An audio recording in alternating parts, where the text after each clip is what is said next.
Pemirsa Forum Masyarakat Pecinta Ulama DKI Jakarta melaporkan artis Nikita Mirzani ke Polda Metro Jaya. Nikita dilaporkan atas ujaran kebencian terhadap ulama serta perilaku asusila.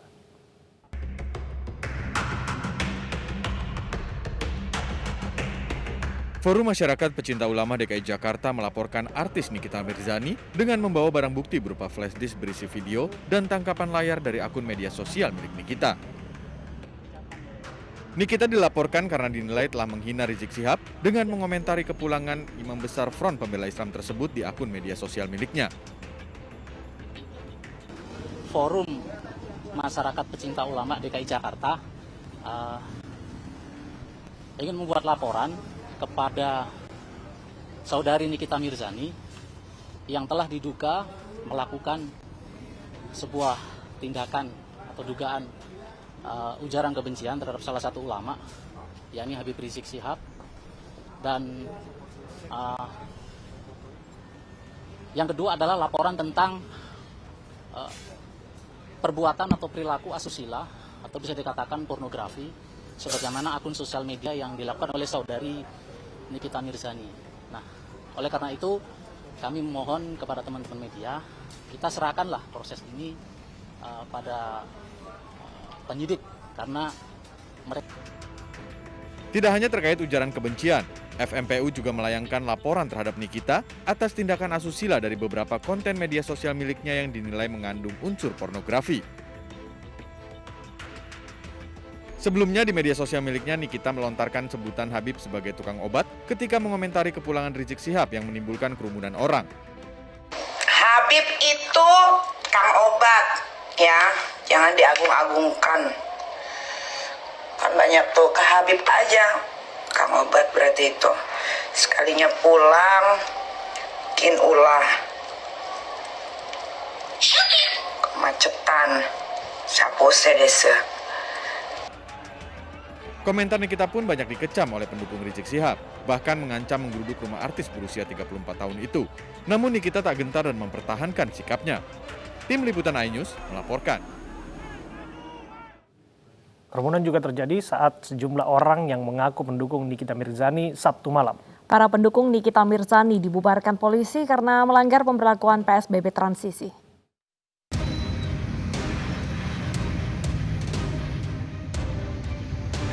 Di tengah pembatasan sosial berskala besar transisi DKI Jakarta, sejumlah orang yang mengaku pendukung Nikita Mirzani menggelar aksi dukungan kepada Nikita Mirzani di Bundaran Hotel Indonesia Sabtu malam.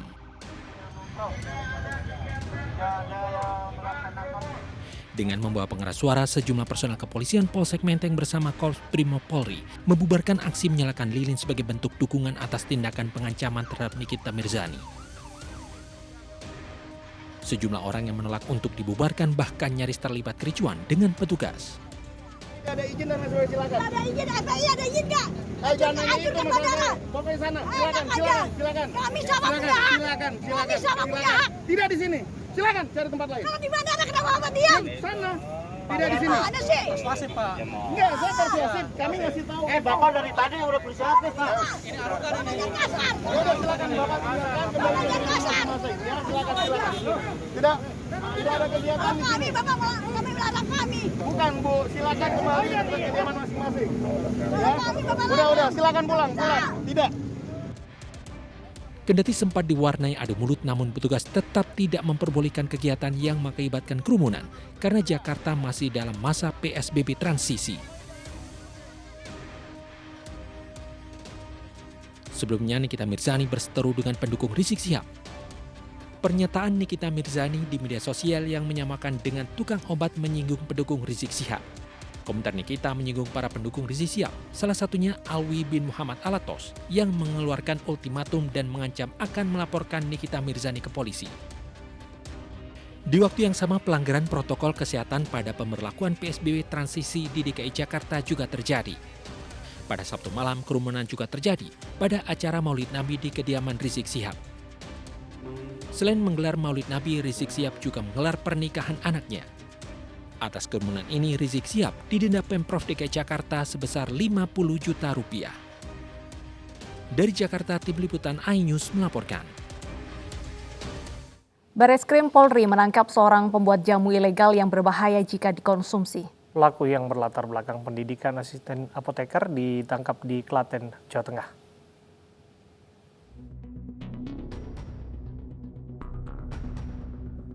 Subdit 1 di Tipiter Bareskrim Polri menangkap seorang pelaku pembuat jamu ilegal rumahan di kawasan Jati Anom, Klaten, Jawa Tengah. Dari tangan tersangka, polisi mengamankan puluhan ribu barang bukti jamu ilegal. Tersangka berinisial YS memiliki latar belakang sekolah asisten apoteker, meracik jamu dan obat tradisional tanpa izin edar dari BPOM. Dari hasil penjualan jamu ilegal, tersangka mampu meraup keuntungan hingga 150 juta rupiah. Selengkapnya terkait jamu ilegal sudah bergabung sama kami Kepala Bagian Penerangan Umum Divisi Humas Polri Kombes Pol Ahmad Ramadan. Assalamualaikum, selamat sore Pak Ahmad. Waalaikumsalam warahmatullahi wabarakatuh. Selamat sore. Pak, bisa dijelaskan perkara dugaan tindak pidana di bidang kesehatan kaitannya dengan pembuatan jamu ilegal ini sudah separah apa sesungguhnya perilaku tersangka, Pak? Ya, saya jelaskan dulu modus dari tersangka. Tersangka ini dengan latar belakang pendidikan SMK jurusan farmasi memproduksi obat tradisional berupa jamu tradisional pegelinu cap madu manggis yang berbentuk cairan ukuran 100 ml, jamu asam urat cap kumbang mas, jamu asam urat cap jayabaya, serta obat keras dengan merek obat Remakap. Tersangka YS dalam memproduksi obat tradisional maupun obat keras menggunakan bahan baku berupa dexamethasol, sildenafil sitrat, dan paracetamol yang kesemuanya dalam kategori bahan kimia obat. Sehingga tersangka YS di rumahnya sendiri membuat home industri jamu tradisional tersebut. Sedangkan bahan baku yang digunakan tambahannya menggunakan tepung maizena yang digunakan sebagai campuran tablet perkat obat, alkohol sebagai pelarut obat dan pewarna obat. Baik. Selanjutnya, dia juga menggunakan pewarna makanan dengan menggunakan alat-alat tradisional tersebut, menggunakan mesin pencetak tablet, menggunakan hair dryer yang biasa digunakan untuk alat pengering rambut dijadikan sebagai alat pengering obat.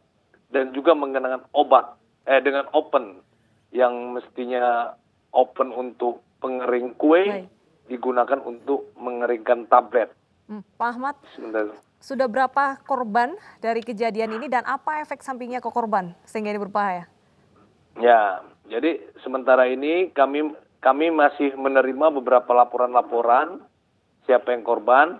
Namun cakupan dari peredarannya tersebut, tersangka YS mengedarkan di wilayah sekitar Klaten, Solo, dan juga dikirim ke daerah Bogor.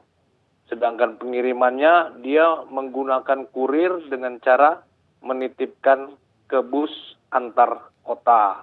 Sedangkan sampai saat ini secara tertulis maupun laporan langsung kami memang belum menerima laporan dari masyarakat korbannya.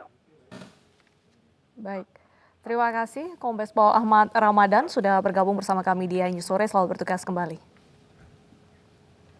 Pemirsa, rancangan Undang-Undang Minuman Alkohol ditanggapi secara dingin oleh Gubernur Bali, Wayan Koster. Gubernur yang melegalkan arak Bali dan mengklaim meminum arak mampu menyembuhkan corona tersebut meyakini RUU Minuman Alkohol tidak akan disahkan menjadi undang-undang.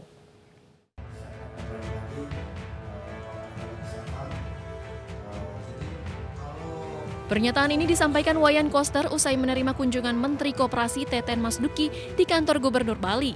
Koster pun menyatakan pembahasan rancangan Undang-Undang Minuman Beralkohol masih butuh proses panjang sebelum disahkan sebagai undang-undang. Di berbagai kesempatan, gubernur yang juga politikus PDI Perjuangan ini kerap mempromosikan arak yakni minuman beralkohol tradisional Bali sebagai herbal untuk menyehatkan badan dan menjaga imun tubuh. Jadi tidak apa-apa nanti kalau disahkan, Pak Gut? Jangan dulu ngomong. Iya, siap. Cerita masih panjang. Nggak akan jadi. Nggak akan jadi, Pak? Hingga kini sejumlah daerah yang memiliki minuman beralkohol produksi lokal mengaku keberatan jika rancangan undang-undang minuman beralkohol diundangkan karena menghilangkan tradisi dan perekonomian warga lokal. Dari Denpasar, Bali, Aris Wiyanto, iNews melaporkan. Ya, selain menuai pro kontra terkait usulan rancangan undang-undang larangan minuman beralkohol, minuman alkohol ini pemirsa juga dapat menimbulkan dampak buruk bagi kesehatan Anda. Di antaranya, kita merangkum beberapa dampak buruk bagi kesehatan. Yang pertama adalah kerusakan saraf. Pada tubuh, minuman alkohol ini dapat mempengaruhi jalur komunikasi ke otak jika Anda mengkonsumsi alkohol dengan jumlah yang banyak dan dalam jangka waktu yang lama. Selanjutnya, gangguan pada jantung, yang mana peminum berat lebih cenderung memiliki kesulitan memompa darah ke jantung jika sudah dalam indikasi kecanduan. Kerusakan lainnya yang ditimbulkan akibat mengkonsumsi alkohol secara berlebihan adalah gangguan sistem metabolisme pada tubuh. Biasanya peminum alkohol ini akan mengalami gangguan pada usus dan kesulitan mencerna nutrisi penting yang dibutuhkan oleh tubuh. Dan selanjutnya adalah menurunkan sistem kecerdasan karena alkohol ini berdampak dengan sistem kecerdasan kita sehingga kadar alkohol yang terlalu tinggi ini bisa mempengaruhi kesehatan dan juga fungsi organ tubuh kita. Yang kelima adalah gangguan sistem reproduksi. Selanjutnya yang keenam adalah memperpendek usia Anda. Ketujuh, gangguan alkohol bagi kesehatan ini bisa mengganggu fungsi hati dan menyebabkan kenaikan berat badan. Karena memang bagi wanita terutama yang sedang berdiet ini sangat buruk jika mengkonsumsi minuman beralkohol. Dan selanjutnya kita akan melihat dampak konsumsi alkohol ini pada tubuh adalah ketidaknyamanan dalam tubuh dan menyebabkan tekanan darah tinggi. Dan yang terakhir, minuman alkohol ini bisa membuat Anda darah tinggi karena ini dapat mengganggu tekanan diri pada tubuh Anda. Dan selain menimbulkan pro kontra, tentunya mengkonsumsi alkohol secara berlebihan ini bisa berbahaya bagi kesehatan Anda. Sehingga kita akan menantikan bagaimana rancangan undang-undang minuman beralkohol ini. Dan pemirsa, kita akan kembali lagi dengan informasi usai jeda berikut terkait dengan hujan deras di Pacitan, Jawa Timur. Jembatan penghubung antar desa putus diterjang banjir. Informasinya sesaat lagi.